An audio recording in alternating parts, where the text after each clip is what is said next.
This Starlet began its life as a 3-door hatchback from 1998.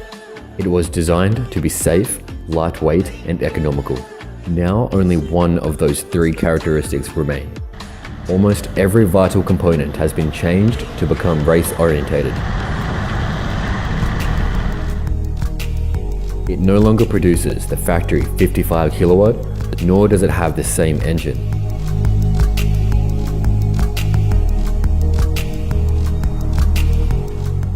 In Japan, a turbo variant of the Starlet was released called the Glanza.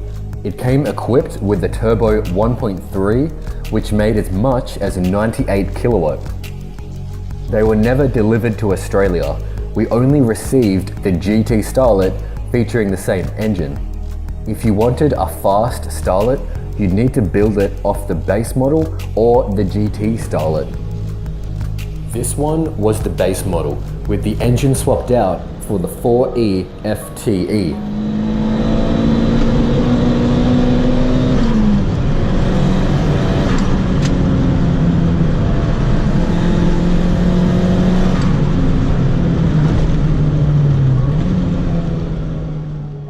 This car had been a project for over 5 years, and as it sits now, it makes 3 times the original power.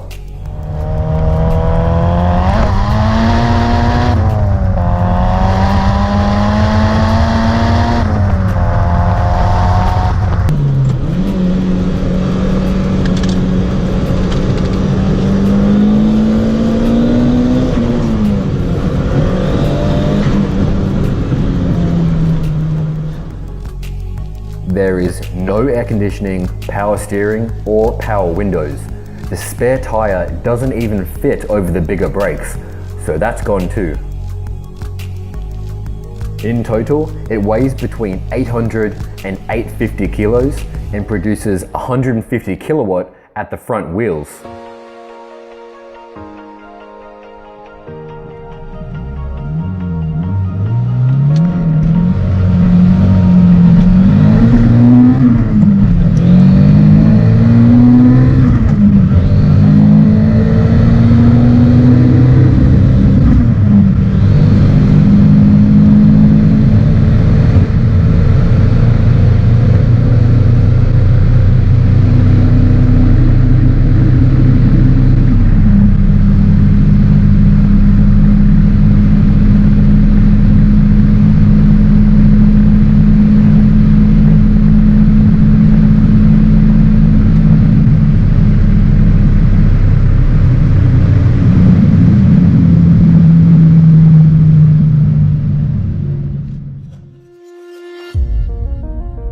With such little weight, it can be thrown into a corner at high speeds with confidence. It sits on coilovers with 205mm tyres up front and 195 in the rear. The turn-in response is incredible and the grip is ridiculous for such narrow tyres.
Brakes are from a Toyota Celica with slotted rotors, and the rear are from a GT Starlet.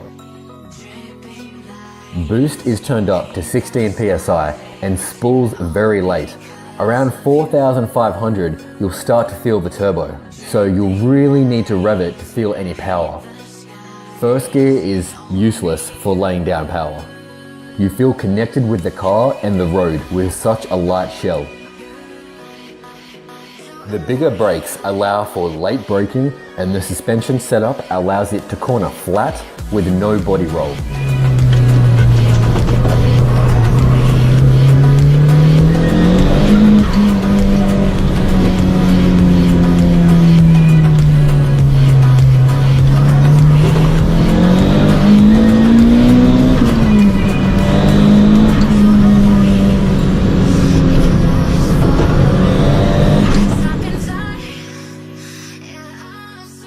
It can be used as a daily, but you'll need additional patience, especially in start-stop traffic, if you use a brass button clutch.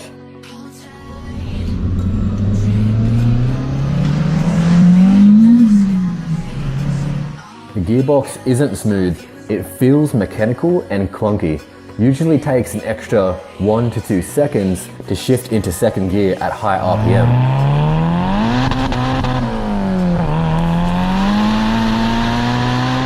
There is little weight in the back, so if you send it into a corner too sharply, you may find the back willing to slide out. Daily use, there's limited space, 2 doors only, it's average on fuel, has a heavy clutch, it requires additional time to warm up and cool down.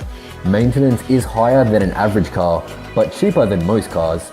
It's front wheel drive, it doesn't slide, but it does compensate with vicious handling and provides an entertaining battle to keep it on the road. It's better suited as a weekend car if it's heavily modified like this, so a stock engine and something like lowered springs would be more ideal for daily use. A small car with good power is a dream for a lot of car enthusiasts. It's everything you'd expect it to be. Handles well through the corners and packs a punch on the straight. A raw Starlet like this, with no creature comforts, stiff suspension and an unforgiving clutch, is a dream through the corners. I really need to emphasize how glorious it feels to rocket out of a tight corner in a tiny little car like this. You're fully aware of how dangerous it can be, and in those moments is when you really feel alive.